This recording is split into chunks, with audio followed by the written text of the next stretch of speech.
상쾌한 아침 원주에서 출발합니다.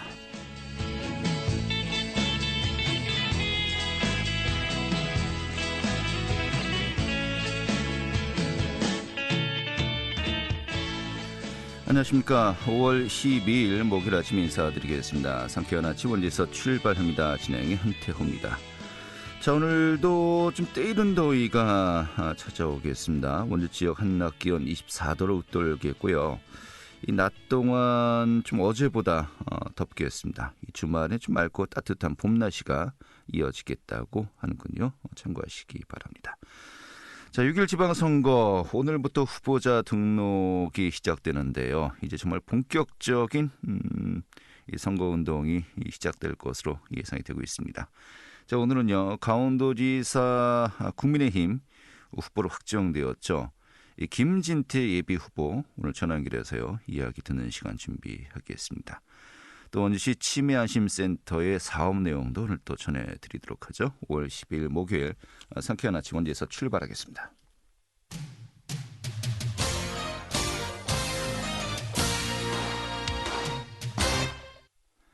네, 6.1 지방선거 강원도지사 대진표도 확정되었죠. 제가 이틀 전에 이광재 예비후보가 다녀갔고요. 오늘은요, 김진태 국민의힘 예비후보 전화 연결해서 출사표 들어보도록 하겠습니다. 연결하죠. 후보님. 네, 안녕하십니까. 반갑습니다. 예, 반갑습니다. 요즘 바쁘시죠? 네. 어제 토론회도 잘 봤고요. 네. 오늘과 내일 후보 등록이 이루어지는데 후보 등록 뭐 언제 하실 예정이십니까? 네, 이제 이 인터뷰 방송 마치면 바로 선관위에 가서 바로 1등으로 등록하려고 합니다. 예, 1등으로요. 알겠습니다. 그러고 보니까 이 원주 KBS 라디오에 제가 3월 달에 또 한 번 나왔었지 않습니까? 한 달 정도 됐죠. 예. 네, 한 달 전에 그때는 이제 예비 후보 등록하고 난 바로 다음 날 나갔었거든요. 예. 예, 그리고 오늘은 이제 본 후보 등록을 하기 직전에 이 원주 KBS 나가니까 굉장히 이것도 참 인연이 있는 것 같습니다. 의미가 있군요. 알겠습니다. 그리고 그때는 예비 후보고 이제 지금은 그냥 후보인데요. 예. 그 예비라는 두 글자 떼기 위해서 정말 고생 많이 했습니다. 예. 이제 후보 등록하면 이제 예비자 떼고 정말 이제 후보님으로 이제 제가 부칭을 해야 되겠군요. 근데 지금 말씀하셨으니까 저희도 이제 여쭤봐야겠습니다만은 이 출마 선언 직후에 저희가 이제 모셨었고 그 사이에 정말 많은 일들이 있지 않았습니까? 맞습니다. 컷오프 당하셨다가 또 국회 앞에서 단식 농성도 하시고 다시 또 경선을 치르기로 하고 또 후보로 확정되기도 하고 오늘 또 후보 등록을 하게 됩니다만은 지금 여러 가지 뭐 다른 후보들도 다 마찬가지겠습니다만은 그만큼 좀 여러 가지 각오랄까요? 좀 남다를 것 같습니다. 어떻습니까? 네, 저는 이렇게 후보가 되는 데까지만도 이 강원도민 여러분들의 그 사랑을 정말 많이 받았습니다. 이분들이 아니었으면 그 당에서 그거를 그렇게 결정을 바꿔서 경선을 하라고 해줬을 리도 없고요. 그래서 이 감사한 마음 끝까지 잊지 않고 가지고 가겠습니다. 네. 뭐 언론사별로 요즘 여론조사 계속해서 발표를 하고 있는데 뭐 정확한 수치는 저희가 이야기하지 않겠습니다만 이제 큰 틀에서 보면은 오차 범위를 약간 벗어나거나 아니면 오차 범위 내거나 좀 전반적으로 좀 앞서고 있습니다. 그 상대 후보에 비해서요. 현재 구도 어떻게 보십니까? 네, 그것도 우리 KBS에 좀 고마운 것이요. KBS가 하면은 그래도 조금 더 차이가 많이 높게 나오더라고요. 그런데 솔직히 저는 그거 다 이제 그거 가지고 안심하지 않습니다. 한번 우리 지난번 대선 때도 그러지 않았습니까? 좀 넉넉하게 이길 거로 다 예상했는데 실제로 나온 거는 아주 초박빙이 되었듯이 긴장 늦추지 않고 이제 시작이거든요. 오늘 후보를 등록하는데 뭐 누가 뭐 좀 높다 낮다 뭐 이런 거 따질 때가 아니라고 생각합니다. 네, 알겠습니다. 뭐 이광주 후보에게도 제가 이제 질문을 던졌을 때 뭐 이제 시작이다라고 이제 말씀하셨으니까요. 네. 두 분이 같은 심경이다라고 이해하면 되겠습니다. 예. 네. 좀 현안들 여쭤보도록 하겠습니다. 당장 그 강원특별자치도 이 법안의 이 국회 통과가 사실 또 이제 최근에 좀 많은 분들이 관심이 있어하는 부분 아니겠습니까? 네, 맞습니다. 오늘 국회 행정안전위원회에서 이제 소위원회가 열릴 예정이기도 하고요. 네. 지난번엔 좀 계류가 되었습니다만 오늘은 좀 약간 다른 결과 나오지 않을까라고 예상하고 있습니다. 좀 이 현안 좀 어떻게 파악하고 계십니까? 네, 이게 좀 내용이 조금 이제 우리 시민 여러분들께서 다 이해하기 좀 어려운 면이 있습니다. 그 내용 이 법안을 이제 백지에다가 그림을 그리고 색칠을 하는 과정이기 때문에 그런 거거든요. 네. 제가 이해하는 이 강원 특별자치도는 그냥 이겁니다. 우리 강원도 사람들끼리 자율적으로 하도록 좀 내버려 둬라. 네. 너무 간섭하고 규제하지 말고 요 안에서 우리끼리 제주 특별자치도처럼 그렇게 할 수 있게 좀 해달라. 거기다가 두 번째는 돈입니다. 돈. 네. 너무 우리가 그동안 희생 양보 많이 하고 했으니 여기다가 좀 예산 지원을 많이 좀 해달라. 두 가지죠. 뭐 자율권과 재정권 뭐 두 가지로 이제 그렇습니다. 구분될 수 있겠죠. 네. 예. 그것이 되면은 이 안에서 더 우리 강원도민들이 정말 기업도 많이 유치하고 좀 경기도 더 이렇게 좀 진작될 수 있는 많은 일들이 생길 수 있는 아주 기본 토대를 지금 만들려고 하는 겁니다. 네. 알겠습니다. 근데 요것이 이제 그 TV 토론에서도 뜨거운 쟁점이 되었습니다만은 일단 이광주 후보 같은 경우는 오늘 당장 국회를 같이 가자. 행정안전위원회 소위원회 좀 이 절차를 긍정적인 결과를 낼 수 있도록 하자라고 하는데 네. 뭐 25년도까지로 이것이 연기되었다는 또 이야기도 있기도 하고 뭐 어떻게 되고 있는 겁니까? 이것이요. 그 예. 양당 여야 간에 우리는 이제 경제특별자치도 법안을 내고 네. 또 저쪽 민주당은 평화특별자치도 법안을 내고 네. 그래서 뭐 서로 막 우리께 좋다 이러는 게 있는데요. 뭐 경제통화 저도 일단 다 좀 생각이 빼고요. 바뀌었습니다. 예. 네, 저도 생각이 바뀌어서 경제특별이든 평화특별이든 특별자치도부터 좀 해놓고 보자. 네. 최대 공약수. 네, 그런 입장이거든요. 그래서 아주 전향적으로 어떤 법안이든 일단 좀 통과를 시켜놓고 세부적인 그림을 앞으로 좀 그려나갔으면 좋겠습니다. 네. 그렇다면은 오늘 이제 행정안전위원회 소위원회에서부터 이제 심의 과정 이제 앞으로 예정돼 있습니다만은 좀 긍정적으로 보십니까? 전망은? 그런데 그거 금방 좀 쉽지 않을 것 같습니다. 이 법이라는 게 이제 없던 법을 개정하는 게 아니고 새로 만드는 법이기 때문에 여러 좀 절차가 좀 따릅니다. 예. 그래서 뭐 남을 탓을 하는 것이 아니고요. 민주당 정부 5년 동안 자신들이 여당일 때 이게 또 문재인 정부 또 옛날 공약이기도 했거든요. 네. 근데 지금 안 하고 있다가 뒤에 와서 서둘러서 막 이제 뭐 하는 척하고 이제는 우리가 여당이 되지 않았습니까? 네. 네, 그래서 하여튼 그 전체적인 다 총의를 모아서 좀 신속히 되도록 그렇게 됐으면 좋겠습니다. 알겠습니다. 도민의 입장에서는 이것이 뭐 여야 뭐 대선 후보들 뭐 공통된 공약이었고요. 또 윤석열 정부에서는 또 국정과제로까지 선정이 되었고요. 또 현재 뭐 국회에서도 입법 과정하는 데 있어서 크게 뭐 평화나 경제는 일단 빼고요.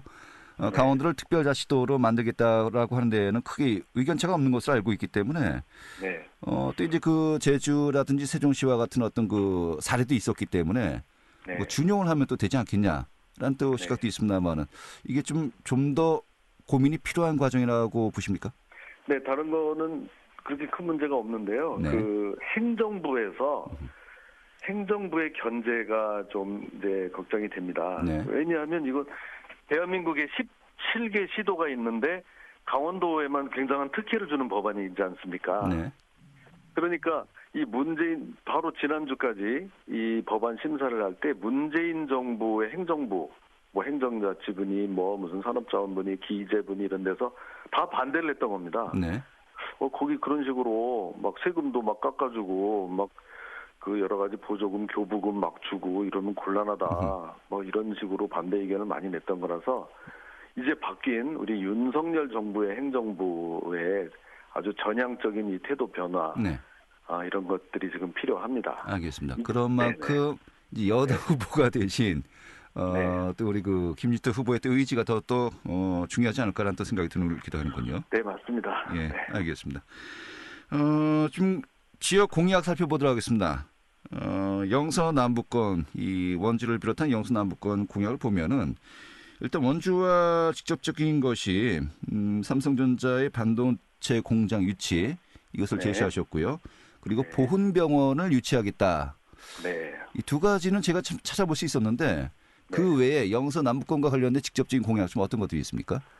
영서 남북권이라고 하면은 원주를 비롯한 뭐 횡성, 영월, 평창까지 다 포함이 네, 되겠죠. 그거 예. 뭐 많죠. 예. 지금 뭐 일일이 다 말씀드릴 수 없는데 음, 횡성에는 이 모빌리티 거점 도시화 하려는 것이 있고요. 네. 영월에는 드론 산업을 집중적으로 키워 나가려고 하고요. 네. 뭐 또 뭐 태백에는 탄소 중립 도시, 평창은 올림픽 유산, 관광 거점 도시, 정선 또 그 사계절 종합 체육센터 뭐 이런 것들 아주 촘촘하게 다 지금 생각하고 있습니다. 알겠습니다. 이런 가운데 그 후보님이 이번에 그 원주권에 이 대북 공약으로 이제 제시하고 있는 삼성전자 반도체 클러스터 유치. 네, 네. 이것의 또 대안으로 그렇다면 지금 그 횡성이 또 이모빌리티 사업이 지금 진행되고 있고요. 또 원주도 역시 마찬가지이고 네. 또 이제 문막이 만도도 있지 않습니까? 이것이 이제 그 이광재 또 후보 측에서 제안을 하고 있는 겁니다만은 기존에 있는 사업들과 연계되어서 네. 좀 더 그 사업들을 확장시키는 것이 현실적이지 않겠냐라는 또 의견에 대해서는 어떻게 보십니까? 네, 다 좋은 말씀이고요. 또 반대로 보면 이광재 후보도 제 삼성전자 그 유치하겠다는 것에 대해서 반대 안 하더라고요. 네네. 어제 마침 또 KBS 토론했는데 네. 그거 같이 하면 좋죠. 협력해서 해봅시다. 아주 쿨하게 그렇게 얘기하는 거 보면 이제 이런 게 있습니다. 이게 이제 후보들이 나와서 이제 서로 얘기를 하니까 어떤 거를 먼저 선점을 하면 네. 그거를 이제 같이 한다 그러면은 본인이 별로 생색이 나지 않잖아요. 예. 그러니까 나는 이런 거 할래 하면서 또 이제 다른 걸 하고 이렇게 서로 경쟁해 나가는 거죠. 근데 이제 상대방이 하겠다는 것을 뭐 이렇게 폄하할 필요는 없다. 네. 그래서 이광재 후보가 뭐 현대차도 가져오고 뭐 10대 기업을 뭐 다 유치하겠다 막 이러는데 좋은 일이죠. 환영할 일입니다. 저는 네. 뭐 반대할 생각 없고요. 또 제가 삼성전자 반도체 공장을 유치하겠다는 것도 협력해주겠다고 하니까 정말 아주 저도 기쁜 마음입니다. 예, 알겠습니다. 네. 자, 이제 그 강원도 지사가 이제 된다면은 이제 행정 능력이 또 바로 구현돼야 되는 거 아니겠습니까? 네. 아무래도 그 이광재 후보 같은 경우는 본인의 장점으로 뭐 청와대 네. 경험이라든지 또 국회의원 활동도 있었고 여러 가지 또 많은 행정적인 경험이 있다라고 이제 장점을 내세우고 있는데 우리 후보님이 이런 부분에 대해서는 어떻게 또 이야기할 수 있을까요? 글쎄요, 그 이광재 후보가 뭐 여러 가지 이제 경력은 있지만 지난 강원도지사를 이미 했었죠. 네. 이미 했었는데 그때 몇 달 못했거든요. 예. 그러니까 뭐 그것을 가지고 이제 경력이 된다고 말하지는 못할 거고 여러 이제 경륜 뭐 이제 그런 거 조금씩 드러나는 것 저도 좀 배울 점이 있다 이런 생각을 하고요. 네. 다만 이제 앞으로 이런 걸 하겠다 저런 걸 하겠다는 뭐 기발한 아이디어도 많이 나오고 이렇게 하는데 그 전에 했던 것에 대해서 좀 수습이 안 되는 면이 있더라고요. 네. 그래서 저는 늘 그렇게 생각합니다. 말로 좋은 말만 하는 거는 그건 누구나 할 수 있습니다. 근데 그 어떤 사람이 그동안 어떤 행로를 보여왔느냐가 이제 저는 더 중요하다고 보고요. 하나만 이제 예를 들면 뭐 이제 뭐 스위스처럼 만들겠다, 프랑스처럼 만들겠다 이러는데 네. 바다가 보이는 스위스 이제 영동 지역에 네. 이제 공약을 제시하고 있고요. 프랑스 건축가를 뭐 모셔다가 원주 중앙시장을 뭐 리모델링을 하겠다 그러면은 사람들이 와 우리도 프랑스처럼 되는 거야 막 이제 이렇게 기대를 갖게 하는데 실제로는 원주 중앙시장에 그 불탄 곳 몇 년째 그것도 지금 방치돼 있습니다. 네. 그것을 어떻게 다시 재개발을 하겠다고 공약을 했는데 그게 안 되고 있는 점 그런 것이 굉장히 좀 많이 아쉽습니다. 알겠습니다. 이 중앙시장의 어떤 재개발 사업은 뭐 LH가 제안을 했었는데 뭐 시장 상인들과의 어떤 그 서로 협의가 이루어지지 않았기 때문에 안 됐다라고 하는 것은 저희가 다음 주 그 원주시장 후보들 토론회가 있거든요. 그 네. 자리에서 좀 확인을 해보도록 하겠습니다. 그러니까 알겠습니다. 서로 그렇게 좀 입장 차이가 있어서 안 된 그런 것을 조율하는 게 지역 국회의원의 할 일이거든요. 사실. 네. 알겠습니다. 전부 뭐 예. 그래서 내가 못했다고 해서는 다 이제 책임을 면할 수는 없을 겁니다. 네. 자, 뭐 강원도가 전통적으로 보수세가 강하다고 합니다만은 어찌되었던 간에 12년 동안 민주당의 도지사직이 계속해서 유지가 되었던 거 아니겠습니까? 결론은 이 12년간의 민주당 소속의 도지사로서의 어떤 그동안의 이 도정 평가 이 부분과 함께 그리고 본인이 이 도지사가 된다면은 어떤 점이 달라질 것이다. 좀 이런 부분들 좀 종합적으로 이야기해 주시면 좀 더 이제 좋을 것 같네요. 네, 우리 강원도 분들은 다 점잖으셔서 너무 남을 이렇게 좀 뭐 야박하게 얘기하면 안 좋아하십니다. 그래서 이제 떠나는 분에게 제가 뭐 그렇게 말하고 싶은 생각은 없는데 이제 다만 이제 우주히 말씀하라고 하시니까 이제 두 가지 점을 좀 말씀드리면 어떤 이 도정을 운영하는데 우리 도민들의 의사를 충분히 묻지 않았다는 점이 있습니다. 갑자기 도청을 이전하는 부지를 정한다거나 지난번에 뭐 차이나타운을 만든다거나 하는 것은 그 누구도 생각하지 않았는데 갑자기 어느 날 전격적으로 이루어지는 측면이 있습니다. 이거는 좀 민주적인 절차에 좀 어긋나거든요. 앞으로 제가 만약에 도지사가 된다고 하면 그 단계마다 도민들의 의견을 충분히 수렴해서 존중해서 이렇게 좀 하도록 하겠습니다. 그리고 이제 또 하나의 점은 이 최문순 이사님이 이제 사람은 좋으신데 그러다 보니까 조금 이 결단력이 부족한 면이 좀 있습니다. 그래서 레고랜드도 많이 늦어졌고요. 알펜시아 매각도 마찬가지입니다. 그래서 저는 어떤 이런 확실한 추진력, 거침없이 할 건 하고 아닐 거는 아닌 거로 마무리를 짓고 그렇게 좀 깔끔하게 일을 해내고 싶습니다. 네, 알겠습니다. 자, 마지막으로 또 강원도민들 특히 이제 영서남부권의 원주 시민들에게 좀 지지 호소해 주시면서 정리하도록 하죠. 네, 우리 사랑하는 원주 시민 여러분 또 우리 강원 남부권 우리 도민 여러분 정말 반갑습니다. 특히 그 원주는 저는 그 제2의 고향이라고 생각하는 그런 곳입니다. 제가 그 공직의 마지막을 원주에서 했었고요. 또 거기서 변호사 생활을 또 3년 동안 했었고 또 이제 다시 어떤 변신을 하려고 우리 강원도민을 위해서 봉사를 해보려고 선거 사무실도 원주에다 차렸습니다. 원주는 새로운 변화의 시작이라고 생각합니다. 우리 또 강원 남부권까지 포함해서 강원도의 중심도시, 산업 경제의 핵심 도시로 키워나가겠습니다. 저 김진태입니다. 여러분들 덕분에 지금 이 자리에 있습니다. 그 고마운 마음 잊지 않고 강원 발전으로 꼭 보답드리겠습니다. 고맙습니다. 네, 알겠습니다. 오늘 잘 들었습니다. 네, 고맙습니다. 네, 지금까지 국민의힘의 김진태 도지사 예비 후보였습니다.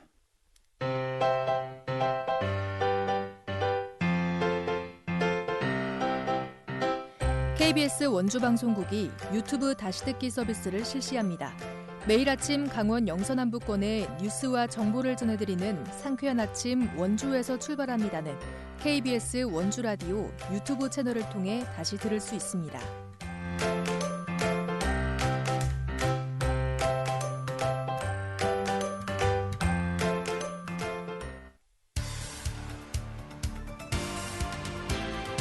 알찬 정보, 생생한 현장의 소식을 전해드립니다. 리포터 현장. 네, 지금 시각이 8시 51분이고요. KBS 원주방송국의 상쾌한 아침 원주에서 출발합니다. 함께하고 계십니다. 이 원주시 치매안심센터에서요. 치매 환자들을 대상으로 가스 안전 차단기를 무료로 설치한다고 합니다. 또 그 밖에도 치매 환자와 가정에 여러 가지 지원들을 제공하고 있다고 하는데요. 오늘 소개해 드리도록 하죠. 추인의 리포터 자리했습니다. 어서 오시죠. 네, 안녕하세요. 네.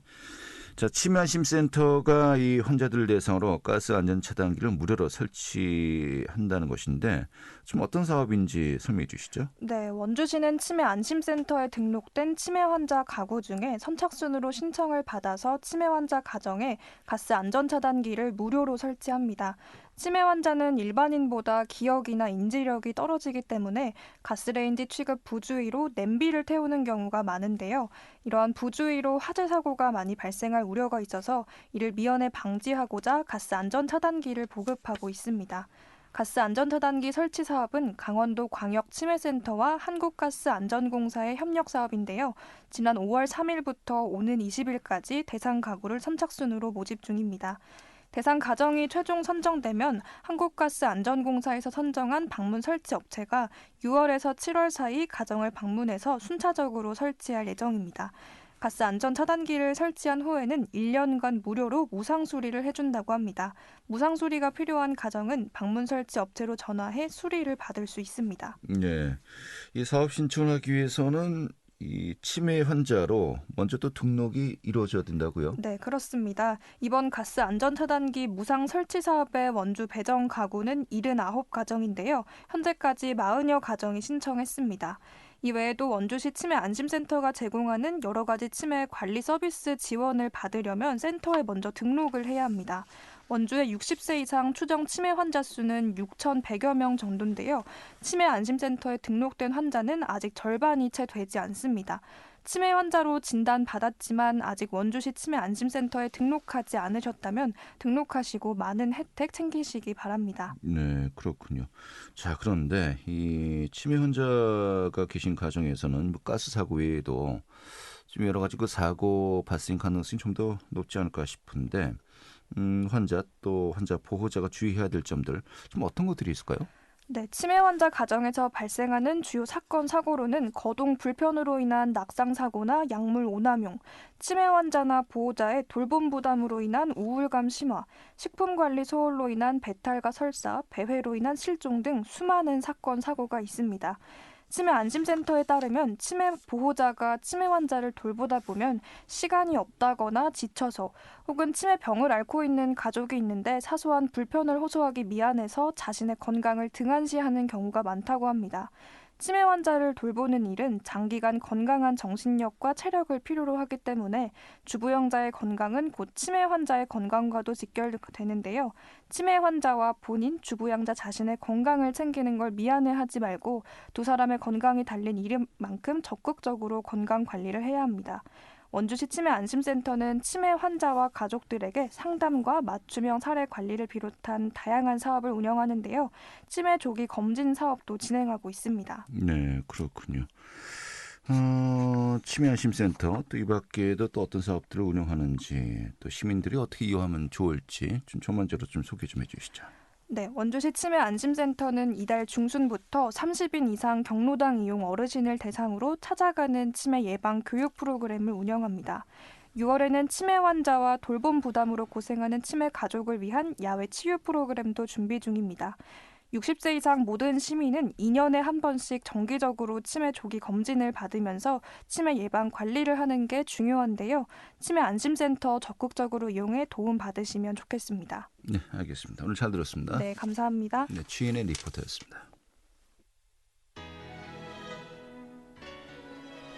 네, 5월 12일 목요일에 함께했던 상쾌한 아침 원주에서 출발합니다. 오늘 소식은 여기까지고요. 오늘 마지막 곡으로요. 아이유의 노래죠. 좋은 날 보내드립니다.